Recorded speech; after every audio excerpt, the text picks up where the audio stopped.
Já estamos um pouquinho atrasado, então, para não tomar mais do que era previsto o tempo de todo mundo, a gente vai começar aqui. O Dr. Paulo vai entrar online para participar também da nossa mesa de debates, que tem como tema a estabilidade da jurisprudência do CARF e a segurança jurídica. Então, sem mais delongas, passo aqui a palavra ao Henrique Philip Schneider, que é mestre em Direito Tributário pela Universidade Queen Mary, em Londres, especialista em Direito Empresarial pela PUC de São Paulo, conselheiro da BDF e sócio do Schneider Puglisi Advogados. Doutor Henrique, a palavra é sua. Obrigado, Guilherme. Está funcionando? Boa tarde a todos. Antes de mais nada, gostaria de parabenizar a BDF aí pela iniciativa. Acho que é uma iniciativa muito bacana, é uma iniciativa de democratização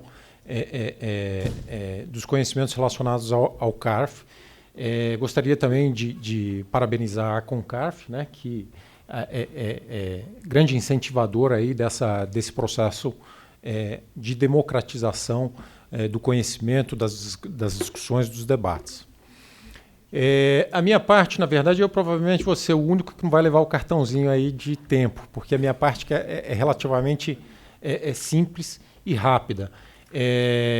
Como o Guilherme já colocou, a gente vai falar aqui um pouco sobre a questão de segurança jurídica, falar um pouco sobre a questão de segurança jurídica dentro da jurisprudência, jurisprudência do CARF, né? Então, até conhecendo aí o conteúdo das apresentações que virão após a minha apresentação, eu decidi fazer uma apresentação um pouco mais introdutória, falar muito rapidamente sobre o princípio de segurança jurídica, né? O princípio de segurança jurídica não só para fins de jurisprudência, segurança jurídica e jurisprudência, mas falar um pouco sobre segurança jurídica de uma forma mais genérica, né? A ideia é passar aqui por perspectivas teóricas da segurança jurídica, passar depois a falar um pouco sobre segurança jurídica e jurisprudência. A segurança jurídica e investimentos, eu acho que no painel anterior, a gente escutou bastante coisa. Aliás, o painel anterior foi muito interessante, muito rico, né? E, finalmente, concluindo aí se der tempo, né, com alguns rápidos comentários sobre alguns processos no CARF, né, que nós, no escritório, nós vemos como um processo muito positivo do CARF, no que diz respeito à consolidação da segurança jurídica e estabilidade, né? Então, seguindo dentro desse roteiro, a gente tem, primeiramente, a questão da segurança jurídica como uma proteção de confiança, né? É interessante porque na apresentação anterior a gente escutou muito a palavra confiança, a questão da confiança nos projetos, nos processos legislativos, confiança na jurisprudência, e aí acho que o Peroba colocou muito bem. A gente está falando aqui de confiança e segurança no que diz respeito à estabilidade dos julgados, tanto pelo órgão administrativo quanto pelo órgão judicial, né?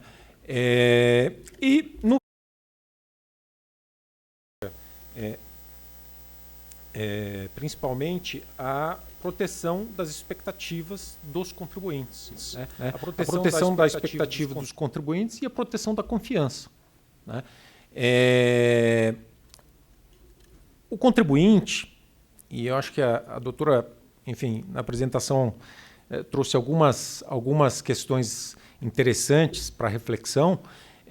Os contribuintes, eles precisam se organizar, né? Todos os contribuintes. A gente não está falando só de pessoa jurídica, a gente não está falando só de um contribuinte grande, do contribuinte super capaz de ter aí um departamento fiscal. A gente está falando de todos os contribuintes. Todos nós aqui somos contribuintes. E todos nós aqui nós nos apoiamos, né, na segurança jurídica, na confiança, né, nas regras existentes no processo legislativo, né, para poder se organizar. No painel anterior, a gente viu que não existe uma quebra de confiança, mas, evidentemente, hoje a gente se encontra num momento de difícil concretização das expectativas. Está difícil de se planejar, né? O planejamento ele se tornou quase que um exercício de futurologia, né? A gente vê que a segurança jurídica em alguns países, principalmente os países europeus, a segurança jurídica ela é muito bem consolidada como princípio, ou seja, não necessariamente você tem, em algumas constituições, em alguns países europeus, não necessariamente você tem alguma previsão constitucional que traga o princípio da segurança jurídica, né? No Brasil, nós temos um sistema diferente. Existe aqui, sim, uma previsão, uma previsão constitucional, né? Alguns dispositivos constitucionais que trazem esse princípio, que inserem esse princípio no nosso ordenamento jurídico. Importante dizer que tanto um quanto o outro, eles servem efetivamente de conceder uma previsibilidade.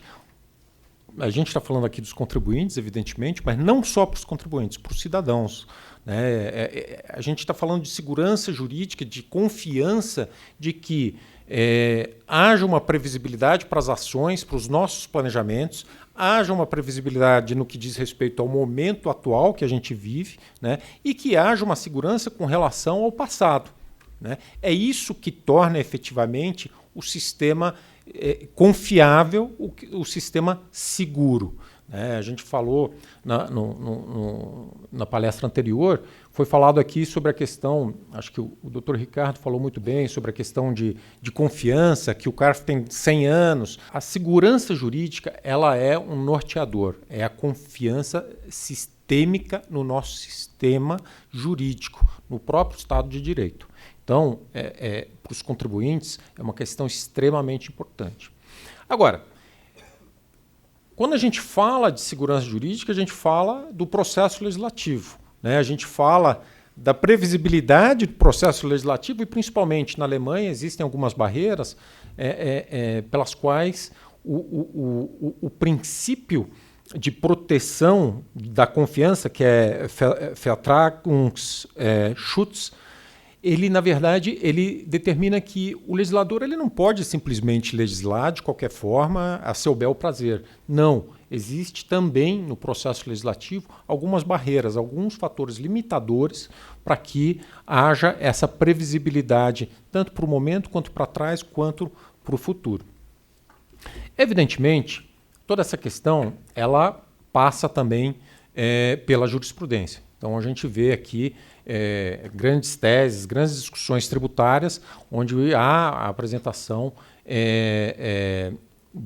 do princípio da segurança jurídica, onde os contribuintes eles acabam contestando a validade de um determinado dispositivo legal, ou então contestando alguma lacuna, algum esclarecimento, alguma interpretação. É óbvio, né? A jurisprudência ela se serve para isso mesmo, né? Ela serve para que haja interpretação sobre a correta aplicação da lei.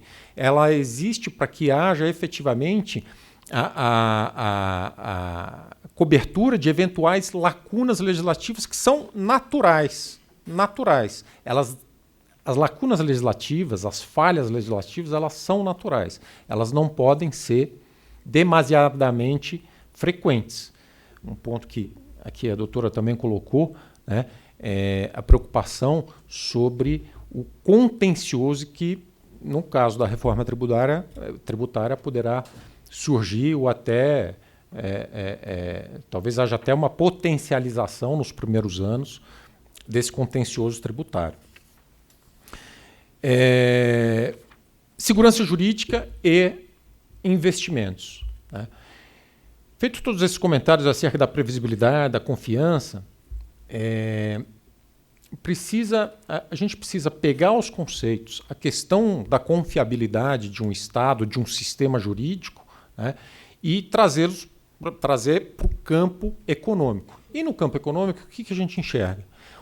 A segurança jurídica ela é extremamente valiosa para os países, para a atração de investimento. Eu não estou falando de investidor estrangeiro que quer entrar no Brasil. Não, estou falando para qualquer tipo de empreendimento, econômico no país. Então, hoje, se nós pegarmos a questão da segurança jurídica, ela tem pautado um mapa estratégico da indústria da CNI de 23 para 2032, e lá eles colocam que a segurança jurídica é um ponto fundamental para novos investimentos, para desenvolvimento da indústria, né? Então a gente não pode, não se deve, não se pode colocar a segurança jurídica em segundo plano, porque isso tem um efeito econômico muito significativo para qualquer país.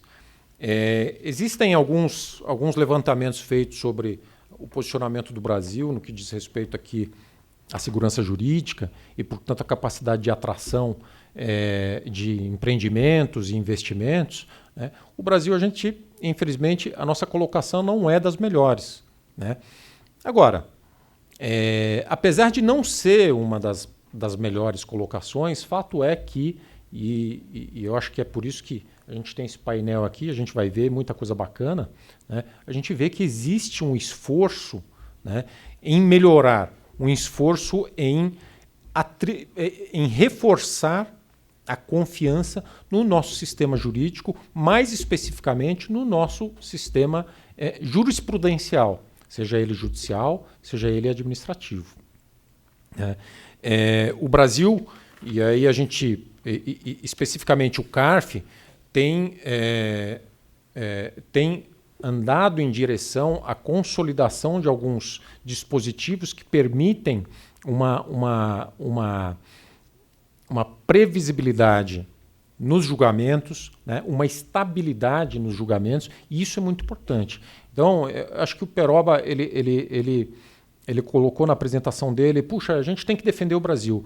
É verdade, eu acho que a gente tem que defender o Brasil e a gente tem que reconhecer, tem que trabalhar os erros e tem que reconhecer quando existe um movimento de melhoria. E a questão da segurança jurídica, a questão do equilíbrio nas decisões judiciais e nas decisões administrativas, e aqui a gente está falando especificamente da questão do CARF, elas têm que ser analisadas, elas têm que ser aplaudidas e elas têm que ser apoiadas.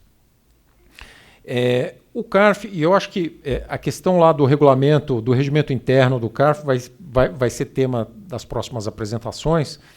Então, eu só vou falar rapidamente ainda sobre os movimentos jurisprudenciais que, na nossa visão, têm caminhado de forma estável, né?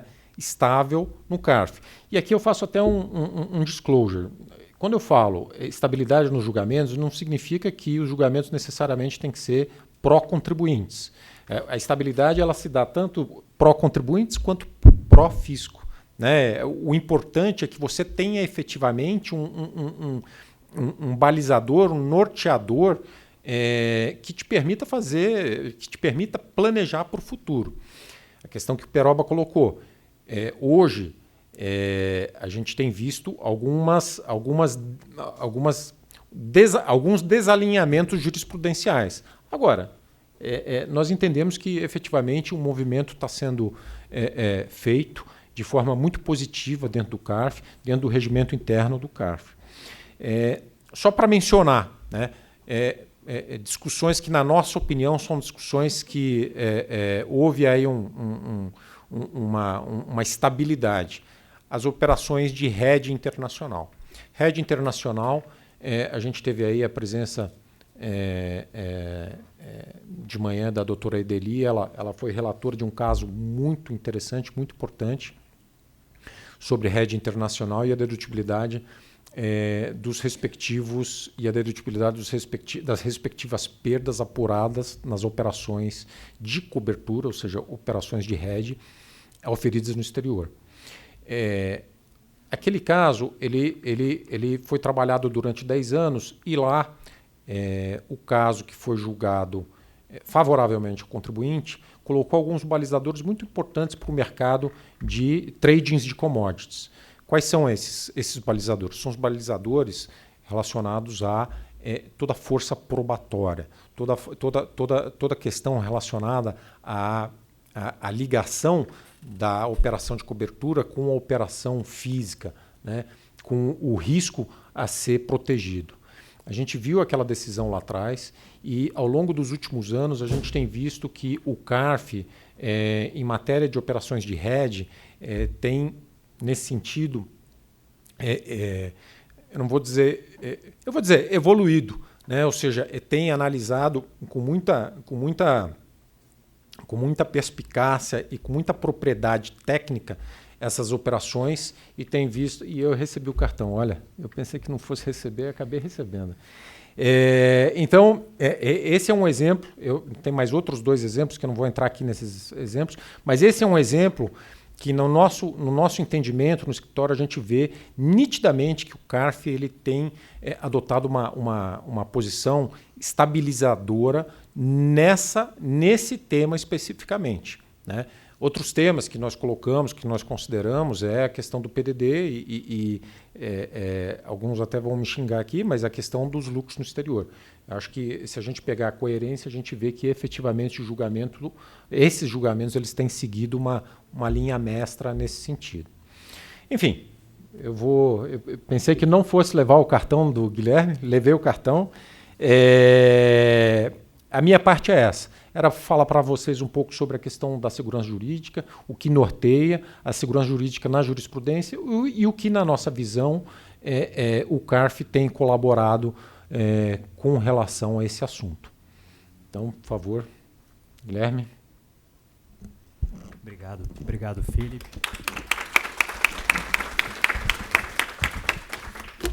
O tema da segurança jurídica, da estabilidade jurisprudencial é um tema extremamente atual, até porque hoje já não se parte mais do pressuposto da ideia de que, né, a norma decorre diretamente do texto legal, a norma demanda interpretação e a interpretação naturalmente admite variabilidade. E para que os contribuintes e o cidadão em geral, né, tenha a possibilidade de conhecer qual é o conteúdo do direito, a jurisprudência que acaba representando a interpretação da norma pelos órgãos oficiais, ela precisa ser estável. E seguindo então nessa linha de raciocínio, eu passo a palavra aqui à doutora Alana Borges, que é Procuradora-Geral Adjunta do Estratégico e Representação Judicial, PGFN, mestre em Direito e Políticas Públicas pelo Centro Universitário de Brasília, que vai tratar aqui da confiança no procedimento como pressuposto da estabilidade e da segurança jurídica. Eu pedi ao presidente da mesa, doutor Guilherme, para falar de pé e ele me autorizou. O microfone está funcionando lá? Sabem me dizer? Então tá. Não comece a contar meu tempo ainda, doutor Guilherme.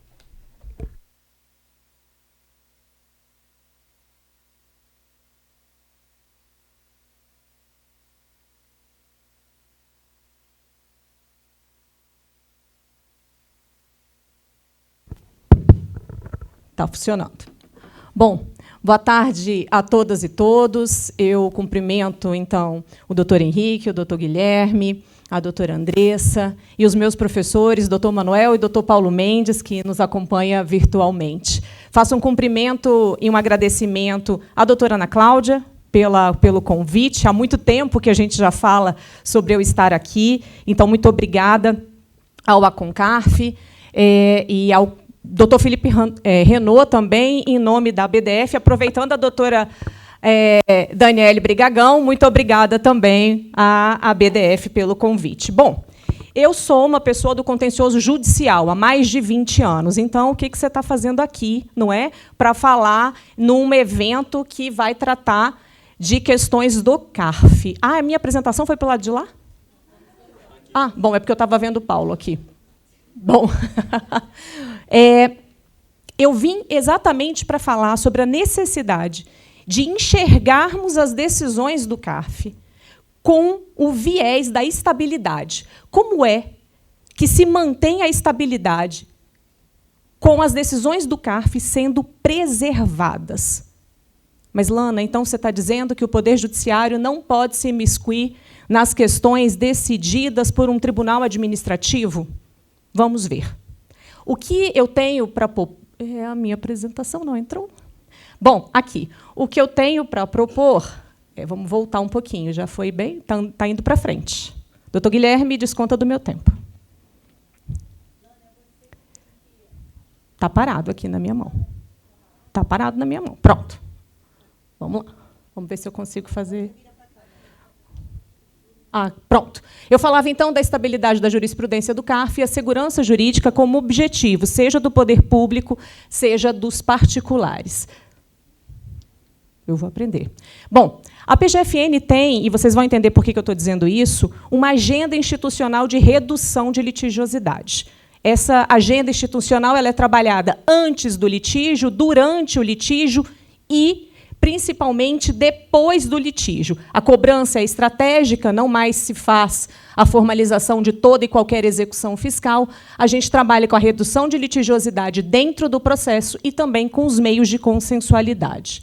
Por que eu estou colocando tudo isso? Porque vejam que administrar um contencioso judicial da Procuradoria da Fazenda Nacional nos faz trabalhar, em 2023, com mais de 2,5 milhões de processos. 2,1 milhões só na primeira instância. Então, aqui os resultados da PGFN. PGFN em números é um dado público, e nós trabalhamos, então, com todas essas expressões numéricas que são relevantes. Fazemos as transações, isso é muito interessante, esse tipo de evento em que a advocacia pública e a advocacia privada estão juntos exatamente por essa dialética. Estávamos agora há pouco numa mesa que falava de transação, muitas pessoas a favor, muitas pessoas contra, não é? Mas o mais importante é exatamente que a gente possa evoluir ouvindo uns aos outros, e isso eu queria fazer, mais uma vez, o registro de admiração em relação ao Congresso. E aqui nós chegamos num ponto que eu queria conversar muito. É fácil falar de estabilidade e de segurança jurídica num sistema tributário que tem, desde a Constituição, mais de 460 mil normas. Mais de 37 normas por dia útil no Brasil foram publicadas após a Constituição. Esses dados são do Ministério da Fazenda. E mais, é fácil tratarmos... Eu estou apontando... O slide está difícil, mas a gente dá um jeito. É fácil tratarmos de segurança e de estabilidade diante do congestionamento do Poder Judiciário, dessa estatística, que nos mostra que, em 2023, verdadeiramente, o Poder Judiciário julgou 31 milhões de processos, mas entraram 34 milhões novos. É problema, discussão judicial que não acaba. E o que nós temos ainda, apesar de tudo isso? Alguém passou sem ser eu, mas vamos lá. Isso aqui eu estava pensando em como escrever, não é, sobre o jogo do perde-perde. E um amigo me falou, no Street Fighter tem um final que é o double KO. Todo mundo sai perdendo, quando se tem insegurança e instabilidade. E aqui, eu peço a vocês que olhem esses dados. Lembrando dos 2,5 milhões de andamentos processuais com os quais a Fazenda Nacional lida. Lembrando de todo o congestionamento do Poder Judiciário. A Fazenda Nacional tem hoje quase 2.000 processos que tratam especificamente sobre questões que estão sendo também tratadas pelo CARF. E aí nós temos todo tipo de questionamentos em mandados de segurança. desde a questão da admissibilidade do recurso especial de divergência até as questões de mérito. E aí a pergunta que se faz, e cada um vai poder ter a sua própria resposta, o interessante é que a gente possa refletir, é estável para um país em que o sistema tributário é complexo e que o Poder Judiciário está totalmente congestionado, que as decisões que estão sendo tomadas por um tribunal administrativo competente, em que não existe irregularidade ou uma decisão que possa ser chamada de esdrúxula, é estável para nós que o Poder Judiciário possa se imiscuir nessas questões? E aqui eu não estou falando, de novo, do afastamento da apreciação do Poder Judiciário. Não é disso que se trata. Se trata de olharmos, e eu vou mostrar que tipo de decisões tem esse conteúdo. Aqui, nós vemos em azul vícios procedimentais atinentes ao direito de defesa no julgamento perante o CARF. Que tipo de vício procedimental aqui nós estamos falando? Só sobre esse tema, mais de 1000 processos. Aqui são debates envolvendo julgamentos nas delegacias da Receita. Aqui a gente tem um número de 314. Vejam essa determinação do Poder Judiciário.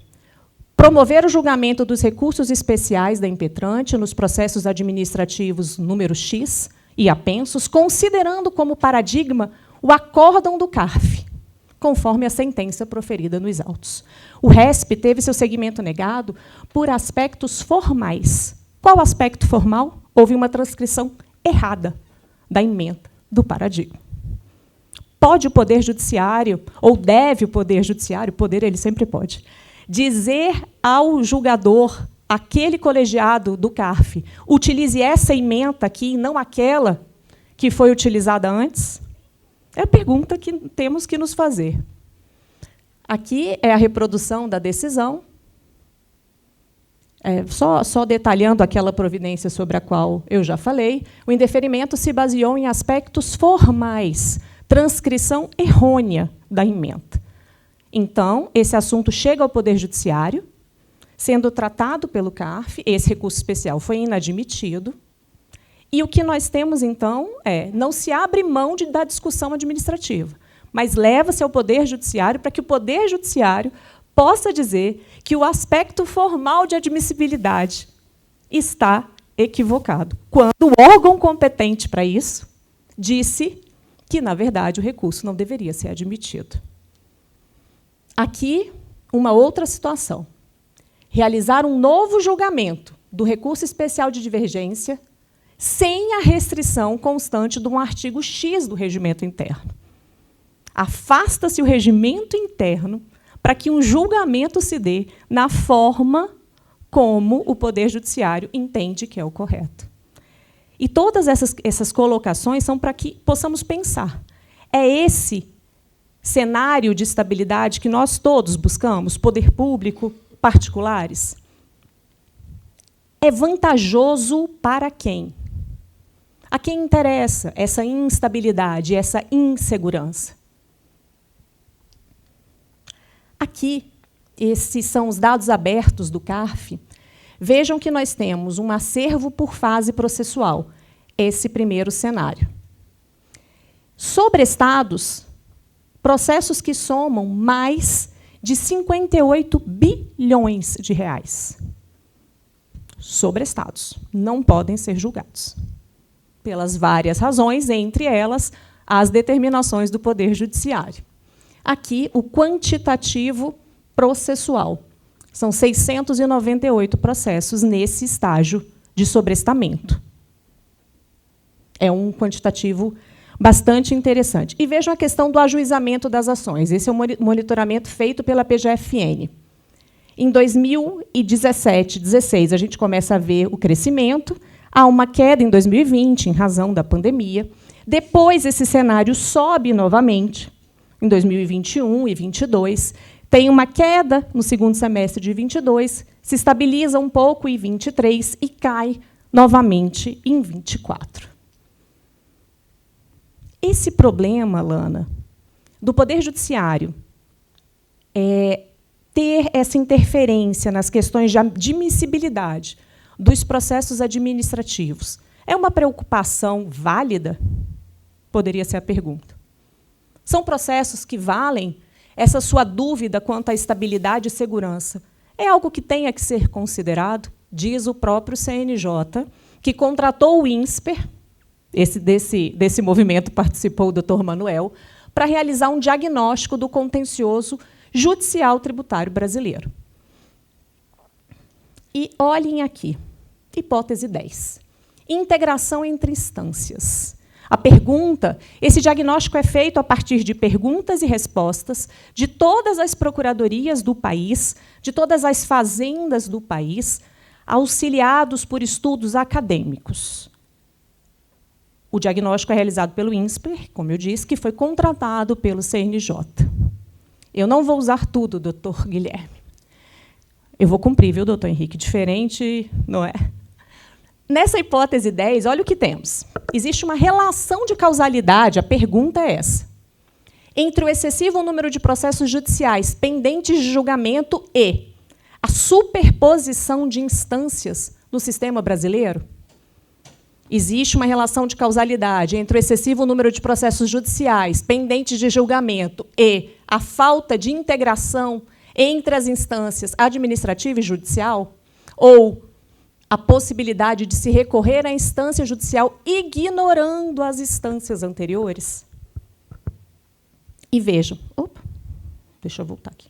Obrigada. Veja só. Nesse terceiro parágrafo.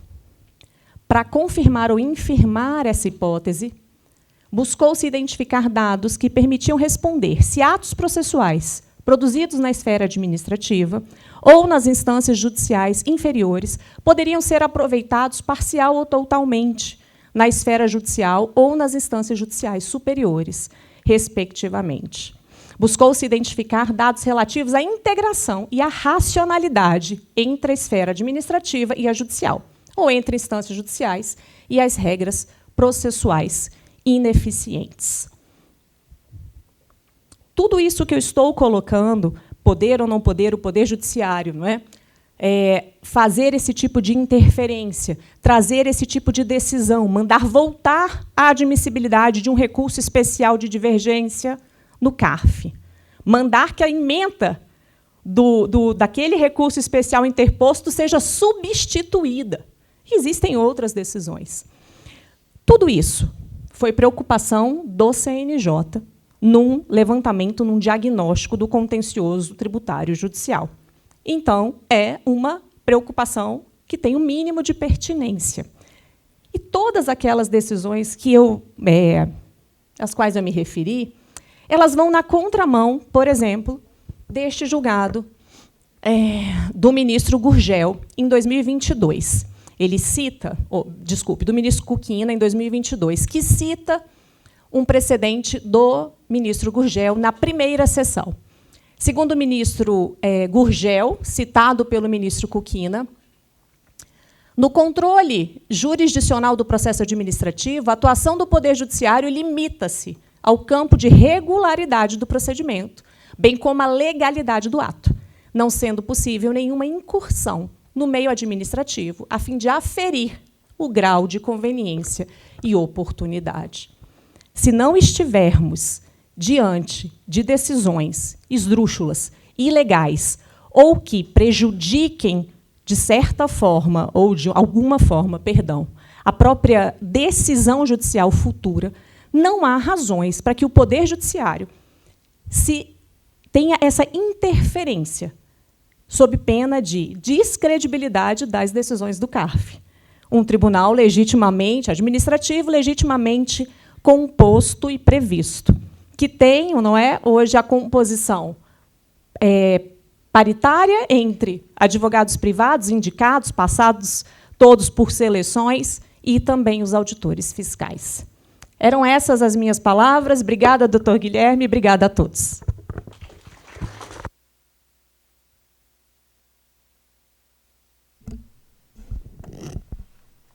Obrigado, doutora Alana.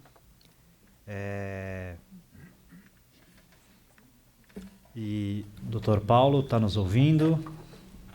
Boa tarde a todas, boa tarde a todos. Quero falar da minha grande alegria de estar aqui com os senhores. Infelizmente, eu não pude estar presente. Gostaria muito de estar presencialmente em São Paulo, não só para participar desse belíssimo evento, muito bem organizado, que trata de um assunto fundamental, que é o nosso contencioso administrativo, mas, sobretudo, para estar ao lado de grandes amigos, grandes amigas que estão na cidade de São Paulo. E esses eventos eles vão muito além das mesas, né? A gente geralmente tem 15 minutos para falar aqui, mas muitas vezes o mais interessante fica para depois. Quando a gente se encontra, a gente pode ter momentos juntos para debater ideias e, inclusive, fazer projetos. Eu queria inicialmente agradecer muitíssimo a doutora Ana Cláudia, que está fazendo um trabalho belíssimo à frente da presidência aí do ACONCAF, rodando o Brasil inteiro, fazendo com que não só o evento circule, mas principalmente as ideias circulem. Eu não tenho a mínima dúvida que o pensamento sobre o procedimento administrativo tributário vai evoluir muito, Ana, depois dessa sua dedicação e desse seu trabalho. Então, meus cumprimentos. Cumprimento a BDF também, a pessoa do meu amigo Felipe Renault, que está à frente também da organização. Cumprimento a mesa, permitam-me fazer um cumprimento na pessoa da doutora Lana e do doutor Manuel, dois queridos amigos que eu tenho muita alegria de seguir essa trajetória ao lado deles. Meus caros, vamos falar um pouco sobre precedentes. Precedentes. Eu acho que esse é um tema necessário no CARF, assim como é um tema inevitável na jurisdição estatal. Eu começaria conversando com os senhores do porquê nós temos precedentes. Me parece que essa ainda é uma ideia que precisa ser sedimentada na cultura jurídica nacional. Muita gente pensa que precedentes é apenas um instrumento para nós administrarmos casos repetitivos. Um instrumento apenas para nós administrarmos a grande quantidade de processos. Ou seja, apenas uma técnica para resolver processos e baixar pilhas. Só que precedentes, na verdade, é um tema de teoria do direito. Teoria do direito. O colega que me antecedeu falava sobre a importância dos precedentes, o Guilherme falou sobre a importância dos precedentes para informar sobre o conteúdo do direito. O Guilherme falou um pouco sobre metodologia da ciência do direito, a diferença entre texto e norma. E é exatamente esse o caminho que nós precisamos trilhar. É necessário, de uma vez por todas, nós entendermos que o direito não é algo pronto e acabado. O direito é fruto de uma reconstrução normativa. Há uma distinção muito clara, hoje nós vemos isso, que não se via lá no século XVIII, entre texto e norma. Uma coisa é o texto normativo que é editado pelo parlamento. Coisa diversa é o resultado da interpretação desses textos. Existem alguns teóricos do direito que chegam a dizer que onde há textos, há indeterminação. E se há indeterminação, há dúvida sobre o conteúdo normativo do direito vigente. E se há dúvida, nós não temos segurança jurídica. E aqui eu lembro de uma lição muito conhecida do professor Humberto Ávila, no seu Teoria da Segurança Jurídica, quando ele fala que nós vivemos em um sistema jurídico seguro se nós pudermos confiar no passado, conhecer o presente e calcular o futuro. Ou seja, só viveremos em um país com segurança se nós pudermos conhecer o conteúdo normativo do direito vigente. E nós só podemos conhecer o conteúdo normativo do direito vigente se o Estado nos informa qual é esse conteúdo normativo diante de divergências interpretativas. onde eu quero chegar com esse discurso inicial? Dizer aos senhores que, para que nós tenhamos segurança jurídica, é indispensável a existência de técnicas que informem à sociedade qual é a interpretação que ela deve seguir. Isso aqui é fundamental. Porque senão nós vamos viver em um país em que simplesmente nós não conhecemos o conteúdo normativo do direito vigente. Em um país em que você vai sempre tentar a sorte de um processo administrativo ou processo judicial para ter uma resposta para si. Ou seja, meus amigos, um sistema de precedentes é fundamental, a partir do direito que nós temos no Brasil. Fundamental. Leis escritas não bastam para conferir segurança jurídica. Isso é uma lição antiquíssima. Antiquíssima. E vejam que eu estou falando de precedente de uma forma geral. Estou falando de precedentes judiciais. Dando um passo adiante. Nós temos, portanto, positivado no direito brasileiro, Código de Processo Civil, o dever de uma jurisprudência estável, íntegra e coerente. A pergunta que eu faço aos senhores é a seguinte: esse dever é um dever apenas dos tribunais judiciais, do Poder Judiciário, ou é um dever que também tem o nosso Conselho Administrativo de Recursos Fiscais? A minha amiga Ana Cláudia está estudando a aplicação de precedentes nos tribunais administrativos e eu acho que esse é um tema, Ana, fundamental para a gente refletir. Na minha percepção, apesar de o 926 do CPC se dirigir diretamente ao Poder Judiciário, ele nada mais é do que uma densificação do princípio da segurança jurídica previsto na Constituição. Ou seja, mesmo se ele não existisse, e ainda bem que ele existe, mas mesmo se ele não existisse, esses deveres já seriam extraíveis do princípio da segurança jurídica. E a partir das premissas que eu coloquei de teoria do direito, necessidade de o Estado informar a sociedade sobre o conteúdo normativo do direito vigente. A partir da ideia de que esses deveres do 926 derivam da segurança jurídica da Constituição, eu não tenho a mínima dúvida em afirmar que o CARF também tem o dever de ter uma jurisprudência estável, íntegra e coerente. Nós precisamos não só trabalhar o diálogo dos precedentes judiciais com um processo administrativo, fiscal, mas também trabalhar a ideia de precedentes dentro do CARF, para que nós possamos ter alguma previsibilidade daquilo que será decidido pelo CARF. Não é tolerável nós termos dentro do CARF uma divergência interna e acharmos normal dois casos idênticos tendo respostas distintas do CARF. Isso é absolutamente inadmissível em um Estado de direito. Se nós queremos viver um Estado de direito, nós precisamos ter um direito unitário. Unidade do direito.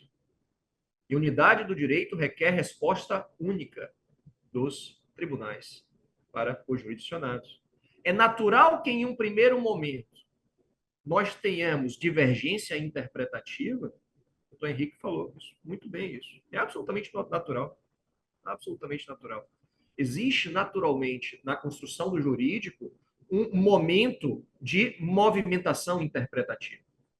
E essa movimentação interpretativa dá ensejo à divergência jurisprudencial. E a divergência jurisprudencial deve ser necessariamente resolvida. Já se foi o tempo que nós achávamos normal dois casos terem respostas distintas do Estado, terem resposta distinta dos tribunais administrativos ou dos tribunais judiciais. E aí, quando nós olhamos para os deveres de estabilidade, integridade e coerência, eu pergunto aos senhores, o que significa isso exatamente? Isso é interessante, gente. Nós precisamos densificar esses conceitos. Me parece, a uma primeira vista, que os dois deveres de estabilidade e coerência são mais simples. São mais simples. Nós precisamos que os tribunais administrativos e judiciais nos dêem uma resposta sobre as perguntas que são a eles veiculadas e que essa resposta permaneça estável ao longo do tempo. Isso gera um ambiente de segurança, isso gera redução de litigiosidade, porque eu já sei qual é a resposta que eu terei, isso gera, talvez, um dos direitos mais importantes de um Estado democrático, que é o direito de ser tratado igual, de ser tratado com isonomia. Estabilidade. Os precedentes devem ser coerentes. O que significa coerência? Se eu tenho um caso semelhante ao que foi julgado anteriormente, eu tenho que necessariamente ir beber das razões de decidir do precedente anterior para aplicar nos precedentes posteriores. Eu não posso simplesmente me afastar das razões de decidir do precedente anterior como se fosse algo normal.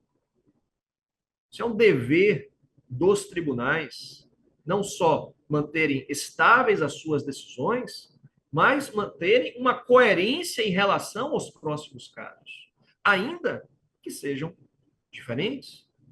Mas se tiverem algum ponto de contato, é dever dos tribunais fazer referência, adotar as razões de decidir. Estabilidade, coerência e agora integridade. Meus caros, esse é um ponto que a gente fala bastante, mas a gente não para muitas vezes para refletir o que vem a ser esse dever de integridade dos tribunais. O dever de integridade, eu venho trabalhando ele nos meus textos, eu divido ele em duas dimensões.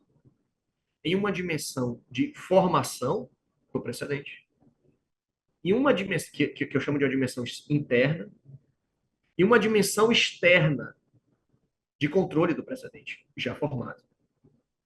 A integridade pode ser vista numa dimensão interna, porque a integridade é a necessidade de um precedente ser formado de acordo com as demais normas do ordenamento jurídico brasileiro. Ou seja, ele deve se integrar no nosso sistema como um todo, estando, portanto, em harmonia as demais disposições normativas que nós temos, tanto constitucionais quanto legais. E aqui age o dever de integridade para que nós tenhamos o melhor precedente possível. O precedente que analisa adequadamente os fatos e o precedente que interpreta da melhor maneira possível o direito. Isso numa perspectiva interna. Já numa perspectiva externa, o dever de integridade dos precedentes. Vejam que interessante isso, gente. Isso aqui precisa ser bem percebido na prática. O dever de integridade é justamente um dever de os tribunais estar sempre vigilantes para ver se aquele precedente do passado ainda se mantém de pé diante das novas circunstâncias, de eventuais novas circunstâncias do ordenamento jurídico. Nós sabemos que é possível haver mutações constitucionais, distintas interpretações da lei, mudanças sociais que implicam mudanças na percepção sobre a lei e sobre a Constituição, ou mesmo, simplesmente, modificação da lei e modificação da jurisprudência. Isso aqui é importante porque faz parte do nosso sistema democrático a possibilidade de diálogos institucionais. Ou seja, se o legislativo não gostou da posição final do CARF, se não gostou da posição final do Poder Judiciário, o legislativo pode mudar. E o Judiciário e o CARF vão ter que rever os seus entendimentos a partir da nova base normativa. Onde eu quero chegar? O dever de integridade, sob uma perspectiva externa, ele é exercido perante os tribunais como uma necessidade de os tribunais sempre estarem avaliando se os seus precedentes devem ser mantidos. E nessa análise, nós podemos ter tanto uma adaptação do precedente, que é aquilo que nós, no processo civil, chamamos de overriding, uma reescrita do precedente, ou nós podemos ter mesmo uma superação do precedente, uma mudança de entendimento a partir da fiscalização do dever de integridade. Estabelecidas essas premissas, já me encaminhando para o desfecho, eu não tenho, como eu tinha dito, eu não tenho a mínima dúvida de que os precedentes, de que o CARF deve dialogar com os precedentes judiciais. Então, inicialmente, nós precisamos ter um esforço de formação de precedentes administrativos. Repito, não podemos normalizar respostas distintas, mesmo no âmbito administrativo, a problemas semelhantes. Temos que trabalhar para resolver isso nos nossos tribunais administrativos. E, uma vez chegada a resposta, nós vamos ter que esperar para ver o que o Poder Judiciário vai dizer sobre o assunto. E a partir do momento que o Poder Judiciário der a última palavra sobre o tema, temas infraconstitucionais, Superior Tribunal de Justiça, temas constitucionais, Supremo Tribunal Federal, deve sim a jurisprudência do CARF se adaptar a essa última palavra do Poder Judiciário. E hoje, meus caros, eu tenho enfatizado bastante uma qualidade do nosso sistema. Eu venho em um processo de análise de outros ordenamentos jurídicos para tratar do sistema de precedentes. E aí, quando a gente olha para o vizinho, a gente passa a valorizar algumas coisas que a gente tem. O direito brasileiro tem um ativo que eu venho divulgando com muito entusiasmo, que é a existência de procedimentos específicos para a formação de precedentes. Ou seja, nós no Brasil informamos aos jurisdicionados o que é um precedente vinculante, diferentemente de outros países. Nós demos esse passo.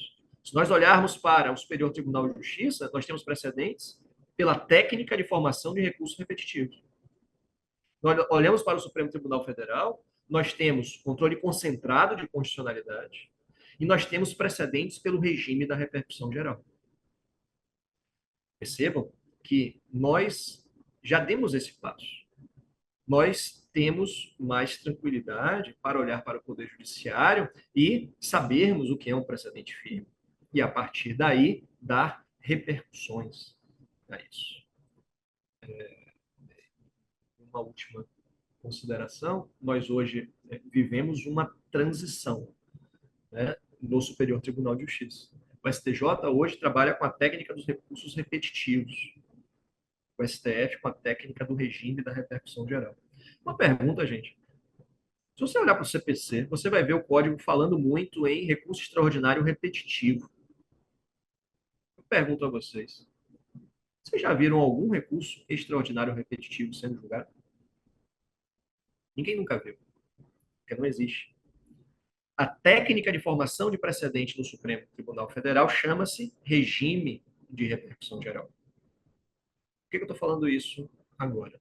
Porque a gente está tendo essa transição no STJ.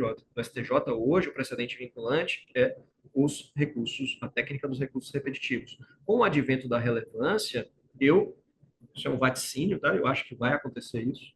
A técnica dos repetitivos vai ser modificada, vai ser extinta, e a partir de então nós vamos ter a técnica de formação de precedentes no Superior Tribunal de Justiça pelo regime da relevância. A semelhança do que acontece no Supremo Tribunal Federal em relação ao regime da repercussão geral. Em resumo, hoje nós olhamos para o Poder Judiciário e nós sabemos quais são os precedentes vinculantes, que alguns chamam de precedentes qualificados. E isso já repercutiu no próprio regimento do CARF. O próprio regimento do CARF, que trata desse assunto. Repercutiu na Lei 10.522, que trata desse assunto. Tudo isso é que nós precisamos levar os precedentes a sério. Precedentes administrativos devem ser formados. Precedentes judiciais devem ser formados para quê? Para que os cidadãos, os jurisdicionados, conheçam o conteúdo normativo do direito vigente. E, a partir do momento em que nós temos o início de uma técnica de formação de precedentes, no STJ, no STF, faço votos aqui no CAF. Vejam que interessante isso. Nós precisamos desenvolver técnicas de formação de precedentes no CAF também. A partir do momento que nós temos o surgimento dessas técnicas, o que deve haver? Sobrestamento de processos. Os processos devem aguardar a decisão final dos tribunais para que nós consigamos alcançar esse ideal de isonomia e segurança jurídica. Com essas considerações, eu quero, uma vez mais, agradecer muitíssimo o convite. Uma grande alegria estar aqui com os senhores. Lamento, mais uma vez, não poder estar aí presencialmente com os senhores, e devolvo a palavra.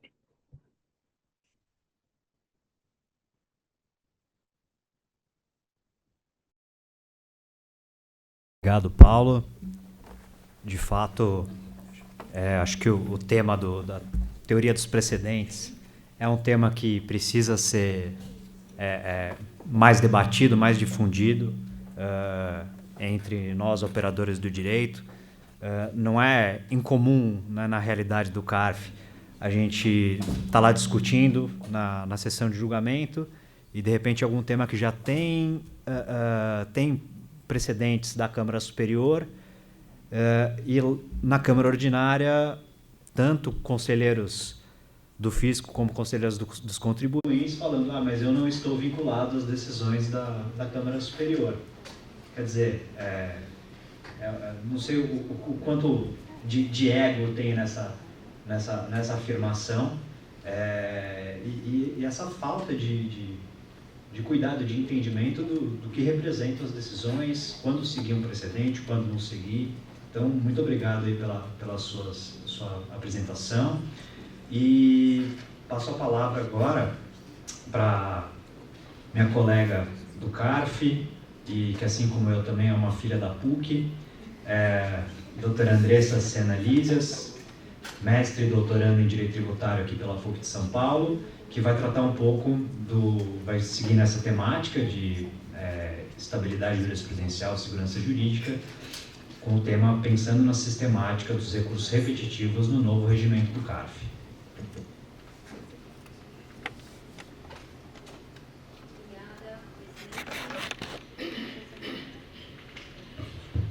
Obrigada, presidente. Boa tarde a todos e todas.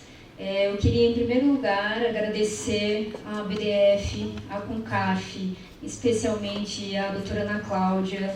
Esse tipo de evento é muito importante, muito relevante para disseminar o conhecimento em torno do CARF e com isso, contribuir em muito para o fortalecimento institucional.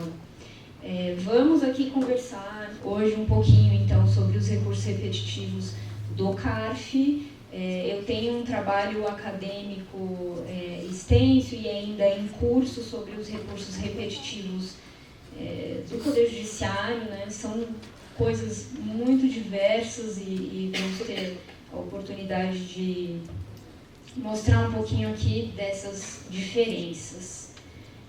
Vou começar contextualizando um pouco. Eu não tenho dúvida, a mesa anterior e também os outros debates que vão estar aqui nesse ambiente, eles mostram de forma muito contundente que nós estamos vivendo um momento muito intenso e transformativo, né, no direito tributário e não só no direito tributário, mas também no campo de processo tributário, né? Então, num primeiro momento, temos a reforma tributária e os novos contenciosos que vão dela decorrer com as novas estruturas de julgamentos administrativos da CBS e do IBS, né, como foi muito bem debatido aqui. E em paralelo a isso, e acho que o meu microfone está um pouco saltando, né? Não sei se teria como arrumar aqui essa problema técnico. Em paralelo a esses movimentos da reforma tributária, nós temos a construção de um sistema de precedentes, né? E isso vem acontecendo já há alguns anos, há algumas décadas, né, na verdade, e essa transformação vem se dando num campo processual, atinge não só o direito tributário, não só o contencioso tributário, mas também o contencioso civil como um todo, né? E nesse campo da construção do sistema de precedentes, o que se tem tentado desenvolver no campo da teoria processual é um sistema que atenda às nossas necessidades brasileiras, às necessidades do nosso próprio contencioso brasileiro e do nosso perfil de litigância. Porque, muito embora seja muito atraente, muito fácil a ideia de comparar o nosso sistema com o sistema de precedentes do common law, o que nós temos aqui é muito diferente, né? E nós temos, no nosso dia de contencioso, muitas características e que não existem, né, no common law. Então, o que a gente tenta, e nós, pesquisadores, né, acadêmicos, professores, e há muitas discussões nesse sentido de precisamos encontrar algo que atenda às nossas necessidades, às nossas características e particularidades. E, em paralelo, enfim, nesse contexto, né, nesse contexto muito transformativo,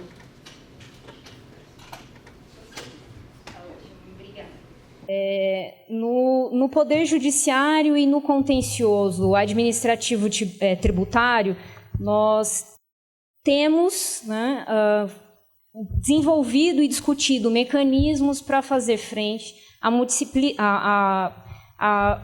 multiplicidade de processos iguais e repetitivos, que eu acho que é um bom exemplo de um perfil de litigância que não existe no common law, né? Então, temos discutido muito esses mecanismos em busca de técnicas de julgamento que equacionem, que equalizem melhor o julgar bem e o julgar rápido, né?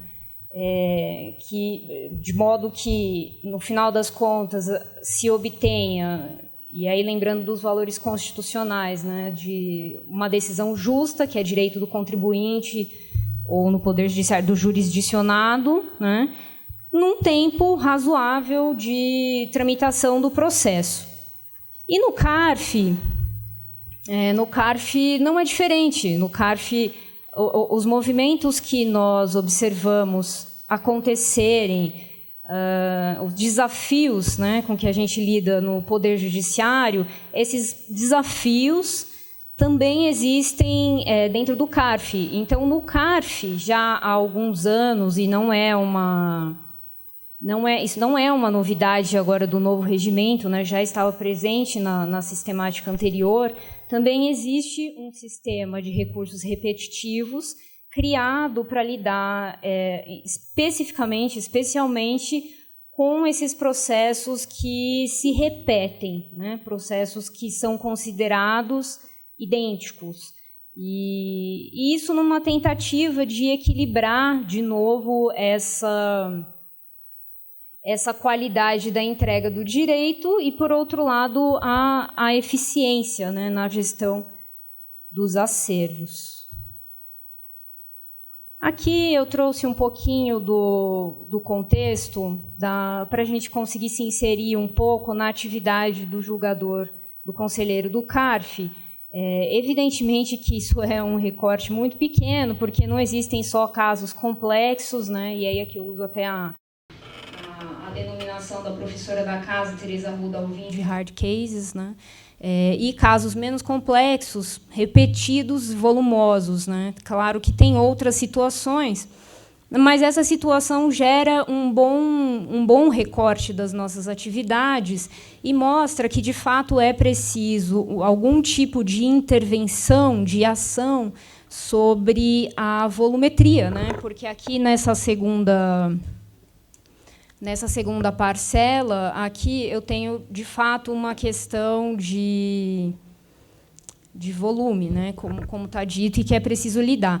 E o sistema de repetitivos ele entra nesse contexto, porque, na prática, o que acontece é que ele oferece uma solução, né, de gestão para que se julgue de forma eficiente esses casos de multiplicidade de demandas, de recursos idênticos, né? E o que acontece na prática é que essa sistemática vai proporcionar melhores condições para o julgador lidar com o caso, enfim, o caso muito particular, o caso muito difícil, que estamos denominando aqui de hard case, né? É interessante pensar, porque eu estou chamando a atenção aqui para o aspecto da volumetria, falando para um aspecto muito quantitativo e de gestão e de administração, mas existe uma outra face, né, desse sistema, muito embora ele ainda seja algo em construção, que precisa ser trabalhado, como muito bem foi destacado pelo professor Paulo Mendes. Existe essa sistemática, ela acaba proporcionando uma justiça de tratamento, porque ela trata ela iguala, ela nivela, ela dá um mesmo tratamento para casos parecidos, né? E os casos desiguais, digamos, né? Que são os casos mais difíceis, recebem o seu tratamento de ser julgado individualmente. Então, não há dúvida de que uma das premissas, e a gente não pode se fiar só ao aspecto da eficiência, da otimização, uma das premissas que está presente aqui nessa sistemática também é a isonomia, que é uma isonomia de tratamento processual, né? De tratar da mesma forma aqueles casos que vão fazer parte do lote de casos considerados idênticos, e também gera, de outro lado, uma isonomia na entrega do direito, né? Uma isonomia da própria justiça. Aqui, para a gente falar um pouco sobre os números, eu trouxe os dados abertos do CARF, né? São dados que são publicados periodicamente no site do CARF. Aqui a gente tem um acompanhamento de junho de 2018 até junho do presente ano, né, mostrando que o acervo, né, que tem sido muito olhado e cuidado com muito carinho nessa gestão, existe um movimento dentro do CARF muito forte de lidar com esse acervo, de dominar, de agir, atuar sobre ele e que a curva continue sempre, né, nesse sentido, sempre para baixo. Então, pouco mais, né, que isso. Em 2018 estávamos com cerca de 120 mil processos e agora esse número está em pouco menos de 80 mil, né? Então, um dos objetivos, e a gente não pode perder isso de vista, um dos objetivos da sistemática de repetitivos dentro do CARF é, de fato, atuar no controle e na gestão desse estoque, né? E nessa linha de que se tem feito um esforço muito grande para que o estoque só se reduza, ele ainda é muito elevado, né? E aí, para falar um pouco mais, é preciso diferenciar, né, os regimes.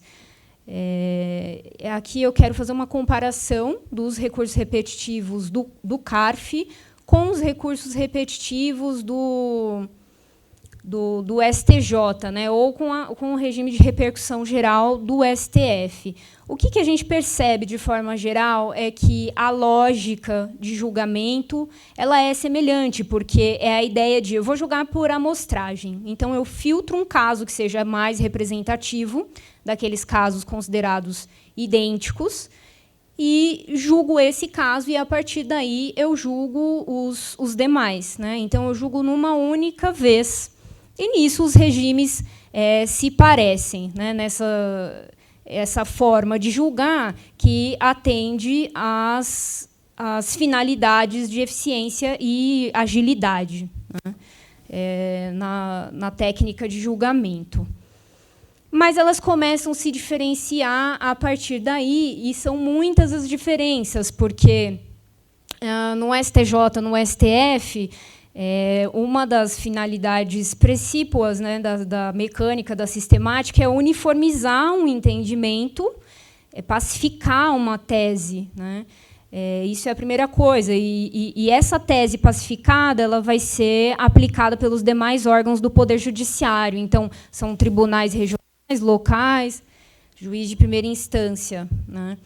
E isso não acontece na sistemática de repetitivo do CARF, porque lá é possível que uma turma decida, ela julga um recurso representativo e alguns casos que foram considerados idênticos a esse que é julgado pela turma, eles recebem a mesma decisão. Então, há um lote de processos que, em geral, eles estão na mesma pauta de julgamento, e a turma decide e aí, olha, para esse item 2, 3, 4, 5 da pauta, também aplicaremos essa mesma decisão que acabou de ser proferida.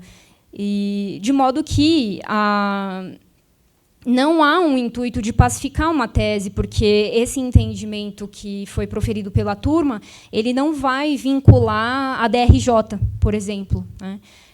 Então, o que fica claro é que o propósito realmente está muito focado na ideia de uma técnica de julgamento que imprima agilidade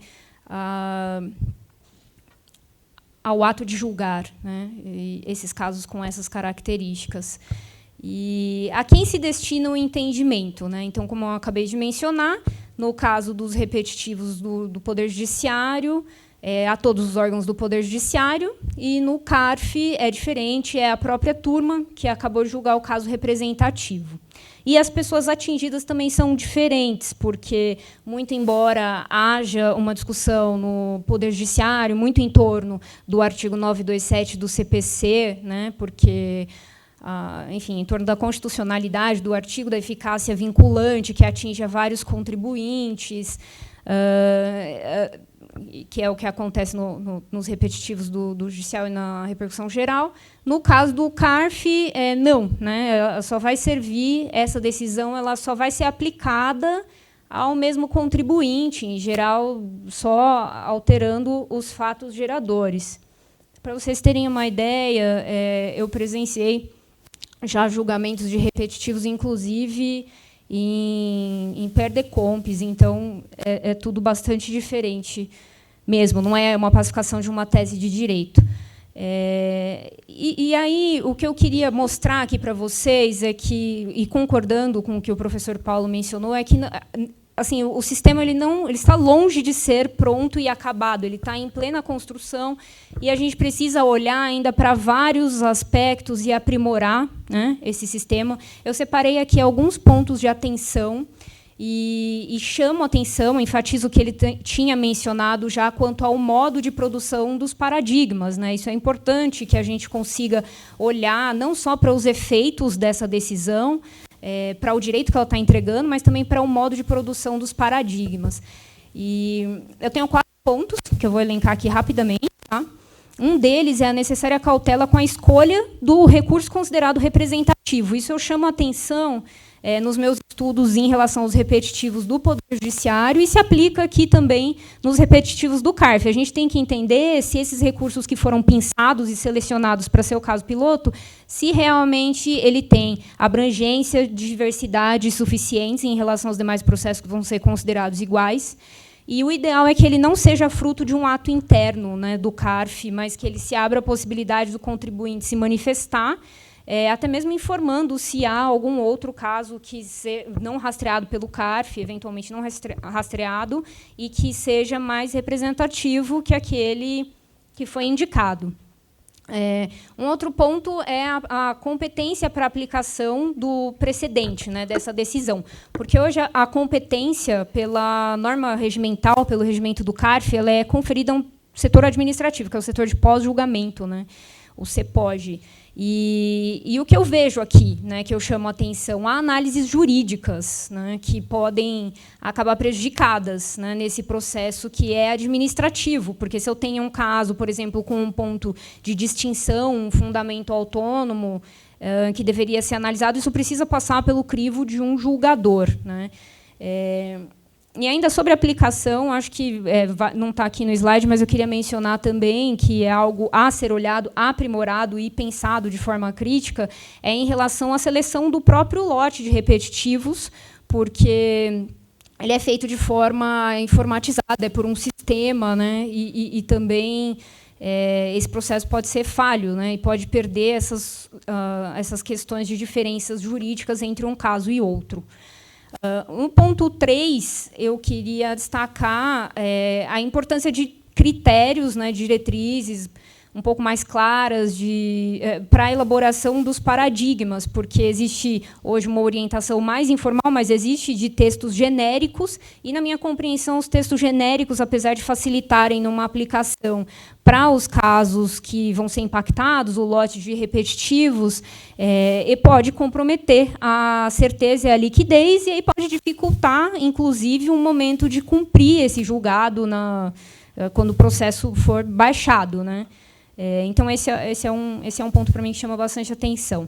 No item 4, por fim, eu entendo que seria necessário haver, se não um repositório, ao menos uma consolidação um pouco mais transparente para que a sociedade saiba e os contribuintes entendam, compreendam o que está sendo julgado nessa sistemática de recursos repetitivos. Hoje eu não consigo isso, eu não consigo investigar os perfis de demanda que têm sido atingidos pela sistemática, porque não há essa separação entre os acórdãos, entre um acórdão derivado de um caso que foi julgado individualmente e de um que foi julgado na sistemática.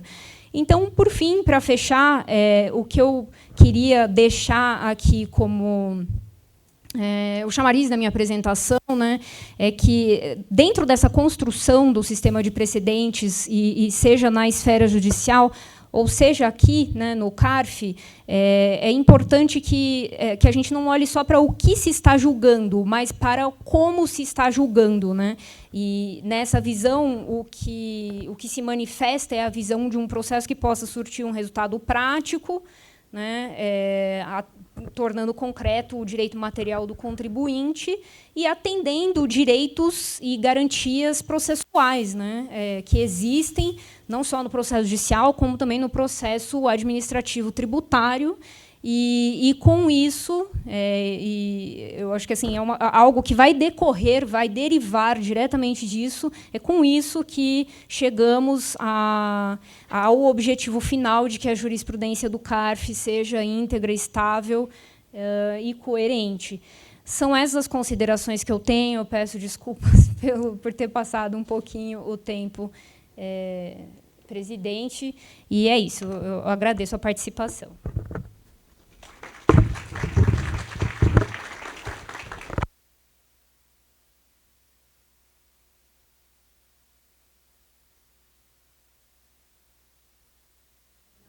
Não?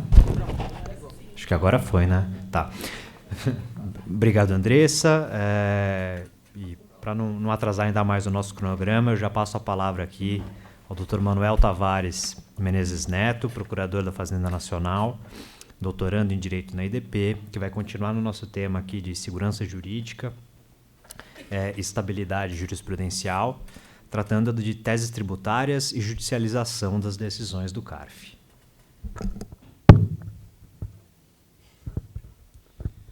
Boa tarde a todos. Deixa eu só ver como é que funciona aqui o slide rapidamente. Calma. Boa tarde a todos. Primeiramente, queria ressaltar a minha enorme alegria de estar aqui. Queria cumprimentar a mesa, Dr. Guilherme, Dr. Felipe, doutora Andressa e doutora Lana Borges, além do meu amigo Paulo Mendes, que está lá em Brasília. Queria agradecer muito a oportunidade que a Ana Cláudia, Felipe, a CONCAF, a BDF, a doutora Daniela Bigagão também fez questão de enfatizar que ela participou da minha indicação.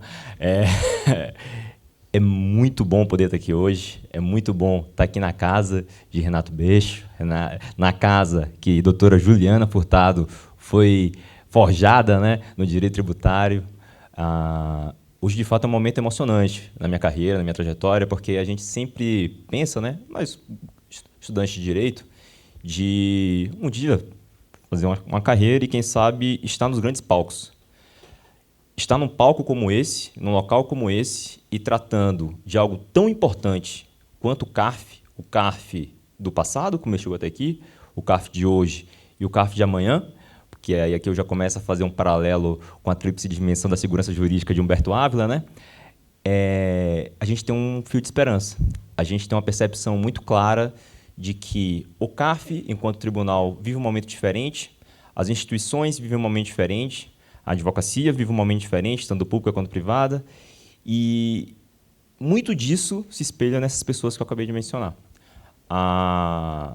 Antes de tudo, eu queria reforçar que lá no Ministério, atualmente estou na assessoria especial da nossa Procuradora-Geral, Annelise, e a gente participa da formulação das políticas públicas mais recentes.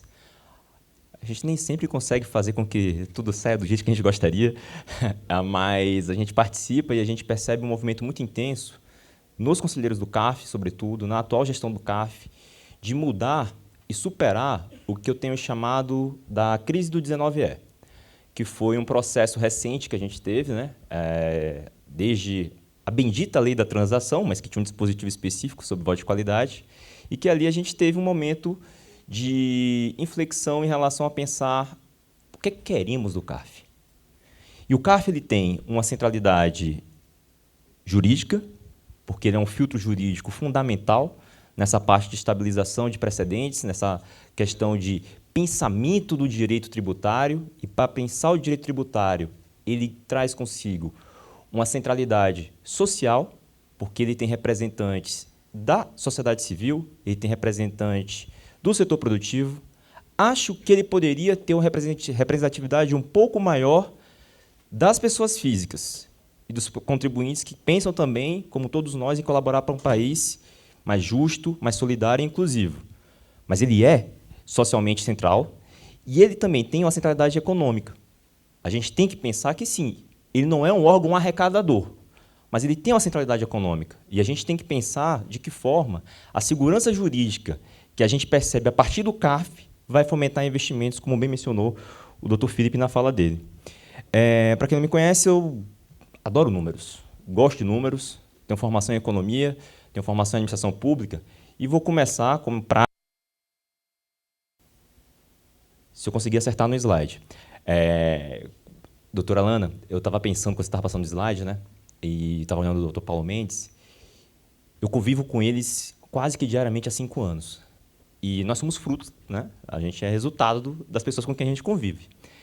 E a dificuldade com a tecnologia da Alana não foi algo só de hoje, mas ela melhorou demais. E ela tem usado números, como vocês viram, também de forma espetacular. E o Dr. Paulo só fala de precedentes. E aí eu fiquei pensando, eu vou falar de tecnologia, números e precedentes depois do Paulo e da Alana. O que é que eu vou acrescentar para o pessoal que já está aqui desde de manhã? Mas vou começar com precedentes e números, Lana, e com dificuldade de slide. A primeira coisa que eu queria ressaltar aqui é que, desde que o sistema de repercussão geral foi implementado, a técnica, o professor Paulo Mendes está me escutando, da repercussão geral foi implementada aqui no Brasil, lá no Supremo Tribunal Federal, a partir de mais ou menos de 2008, nós já tivemos afetados, de acordo com o site do Supremo, 322 temas para, reconhecer se tinha repercussão geral ou não, e daí decidir se o mérito dos casos em repercussão geral. Dos 322, sobraram no final de junho, no final do semestre passado, 32 para serem resolvidos. 32. E aqui a gente está falando de insegurança jurídica ou de segurança jurídica? A gente já andou muito até aqui. A gente andou bastante nos últimos anos em relação à questão de teses de direito, em relação ao nosso sistema e aquilo que foi feito. O professor Osiris, que eu tive aula lá na Universidade de Brasília, que foi ex-secretário da Receita Federal, ele tem um artigo dos inícios dos anos 90, na Folha, em que ele abordava a já famosa frase de que tributo bom é tributo velho. E, de fato, eu acho que a gente tem uns tributos velhos que já estavam quase ficando melhores. Mas a gente vai resgatar tudo de novo. Então, esse número aqui de 32, ano que vem, vai dar uma mudada, muito provavelmente. Lana, tomei mais um gol aqui do slide. E, felizmente, de 2020 em diante, motivado, sobretudo, pela evolução tecnológica e pela necessidade da pandemia, o Supremo Tribunal Federal ele acelerou, de sobremaneira, a velocidade com que ele analisa as repercussões gerais em matéria tributária. A gente saiu de uma média anual de mais ou menos 9, 10 temas para uma média anual, desde 2020, de 24 temas sendo analisados por ano. Foram 96 temas analisados de 2020 para cá. Isso acelerou demais a percepção, pelo menos na parte da Fazenda, e eu sei que as críticas existem em relação ao processo do plenário virtual, que tem sido aprimorado e com o qual aprendemos a conviver, no sentido de que, de alguma forma, as indicações sobre as regras tributárias aplicáveis no país, regras não normas, né, vamos usar um conceito mais tranquilo, têm sido mais claras. A gente tem uma clareza um pouco maior do que pode e do que não pode. E isso aconteceu, eu estou usando aqui o mesmo slide, doutora Andressa, me desculpe, mas eu também acabei repetindo a sua fala, como eu já tinha mencionado do Paulo e da Lana, mas a esse cenário de decréscimo do acervo do CARF. E mesmo durante a crise do 19E. Esse cenário aqui, a gente percebe, aqui o início é dezembro de 2019, 117 mil processos pendentes. É muita coisa, 117 mil. Estamos hoje com 79 mil. A gente reduziu em 1/3 isso aqui. Não foi pouco. Isso é um baita avanço. E na gestão atual, o presidente Gino falou muito sobre isso hoje, muitas coisas estão sendo pensadas para acelerar esse processo de produção, de decisão, de acertamento. Mas a gente não pode esquecer que nem todos os processos desses 79 mil são idênticos. Temos várias coisas dentro desses 79 mil processos. Várias coisas que merecem ser tratadas de forma customizada. Aqui a gente percebe, por exemplo, que o estoque, em termos de valor, aumentou. Como é que eu saio de um estoque de 117 mil processos para 79 mil processos, mas eu venho de 760 milhões, de 630 bilhões em dezembro de 2019 para quase o dobro em dezembro de 2023, 1 trilhão e 200 bilhões. Duplicou, em termos de valor, o estoque do CARF. Isso a gente precisa ter em mente. Está julgando mais, mas o estoque de valor aumentou. E é por isso que eu abordei a centralidade econômica do CARF também. Temos uma concentração em poucos contenciosos de valores gigantescos. E isso fica claro em outro painel também retirado dos dados abertos do CARF. Separei aqui para que a gente tenha clareza de que lidamos com dois mundos distintos. Esses processos que estão nesse conjunto laranja são 6.500 processos, número cravado. Eles discutem 945 bilhões de reais. De 1.2 trilhão, quase 80% está em 6.500 processos, de um conjunto de 79 mil processos. Há uma concentração muito grande de valor econômico aqui. E, por outro lado, temos em 72 mil processos 116 bilhões de reais sendo discutidos. Não é trivial falar em 116 bilhões de reais. Mas a gente percebe aqui que esses processos aqui têm um valor menor.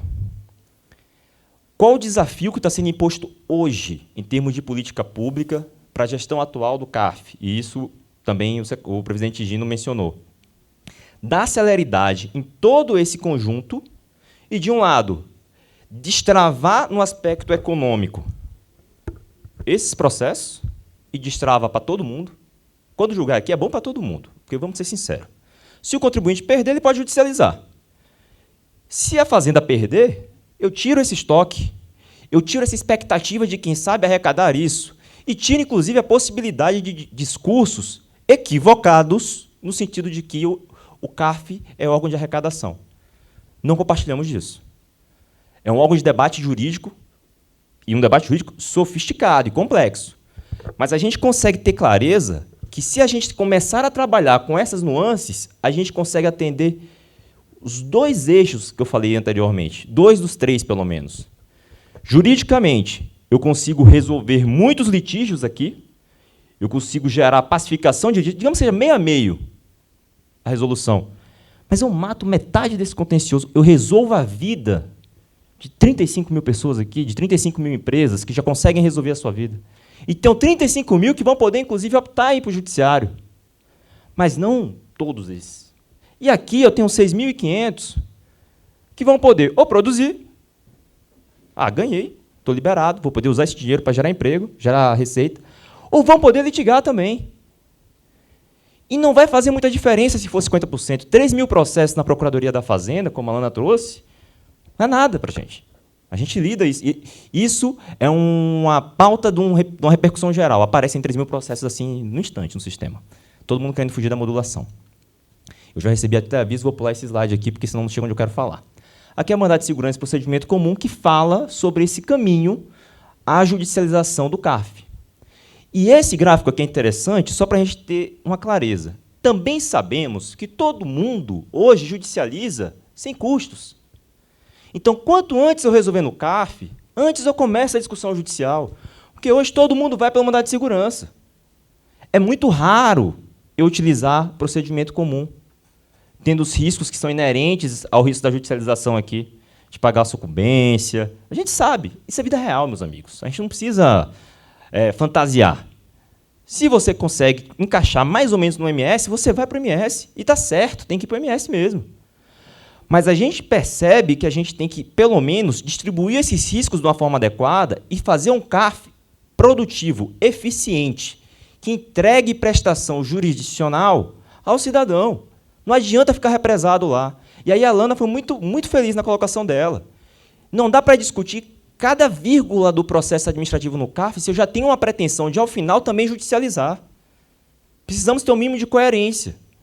Talvez seja de leve diferenda eu estabelecer isso. Se você judicializou qualquer coisa do CARF relacionada, que não seja relacionada a processo, mas que tenha a ver com o teor da discussão jurídica, vai ter que discutir tudo na justiça já e livra para o CARF poder resolver a vida de outro.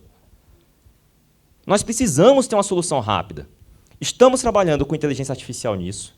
Estou lá no SERPRO, sou conselheiro de administração do SERPRO, e o SERPRO hoje tem desenvolvido inteligência artificial para acelerar tudo que é relacionado à tributação no Brasil. Então, a doutora Nelise falou aqui que tem inteligência artificial na PGFN, vai ter inteligência artificial no CARF. Para quê? Para julgar? Não. Mas para fazer um filtro, pelo menos, de processos semelhantes e que possam ser tratados de uma forma equânime, e aí casa com o sistema de precedentes, que foi o que o Paulo Mendes estava falando, de eu ter justiça, de eu aplicar entendimentos semelhantes em casos análogos. Um ponto aqui é interessante, eu vou passar isso aqui, que são 3 provocações que eu queria fazer antes de encerrar minha fala. A primeira delas, reforma tributária do consumo. Temos hoje, lá no PLP 108, vinculação a precedentes para o contencioso administrativo do IBS. Já temos também no CARF essa vinculação aos precedentes do judiciário, mas precisamos de celeridade e, quem sabe, pensar no modelo que o professor Guilherme mencionou aqui, de vinculação também de turmas às sessões.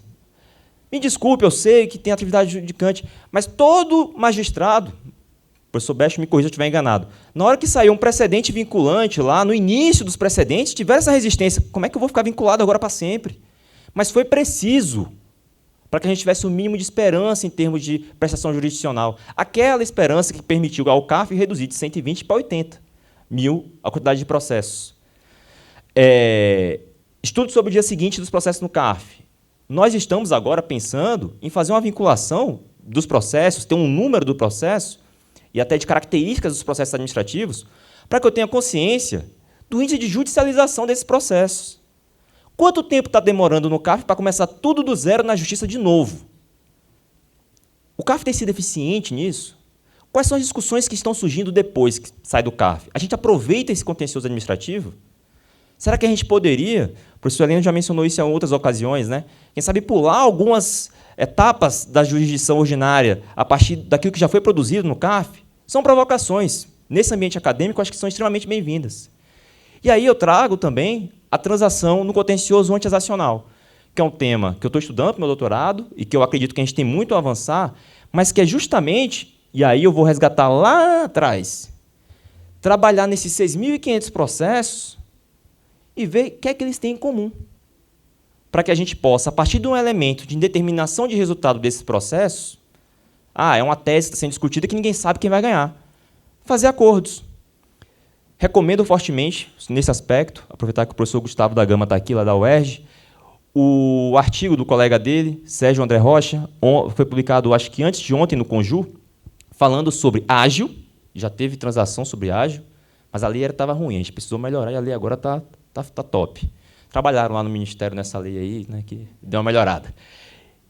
E a gente tem que entender diferenças entre, e ele fala lá, planejamento estritamente interpretativo, planejamento tributário interpretativo e planejamento tributário fático concreto. A gente fala de precedentes como se tudo fosse resolvido a partir de uma repercussão geral. Mas alguns temas tributários exigem, e a controvérsia está localizada, não propriamente e não predominantemente, como ele bem fala no artigo dele, na questão sobre interpretação normativa, mas sim na subsunção daquela norma à situação de cada contribuinte. E talvez, aqui é uma provocação, a gente tenha que avançar dentro do CARF para permitir que as seções, quem sabe, nesses casos específicos, possam superar eventuais amarras ao conhecimento de recursos especiais no CARF, pensando no aproveitamento no judicial. Estou aqui para provocar, estou aqui me sentindo acadêmico da PUC São Paulo. Então, com essas provocações e com esse espírito de esperança, eu queria registrar aqui a minha enorme alegria de estar de novo nessa casa, nesse evento, e pensando num futuro que, se tudo der certo, teremos mais segurança jurídica, menos judicialização e melhores perspectivas para nossas e para as futuras gerações. Muito obrigado, meus amigos. Pessoal, antes que eu esqueça, recebi um aviso aqui. A última mesa de debates aqui do nosso dia vai ocorrer logo depois do coffee break. Dado esse recado, eu queria agradecer a todos os integrantes aqui da mesa pelas contribuições para esse debate, que, na minha concepção, é muito relevante. Estabilidade jurisprudencial e segurança jurídica, não tem como uma andar sem a outra. Agradecer à Concarf, na pessoa da presidente Ana Cláudia, pelo convite para presidir essa mesa. Para mim é uma honra estar aqui na PUC, minha casa, na presença do professor Renato Becho, meu orientador. E declaro encerrada aqui essa mesa e desejo um bom coffee break a todos e um bom retorno para a última mesa. Obrigado.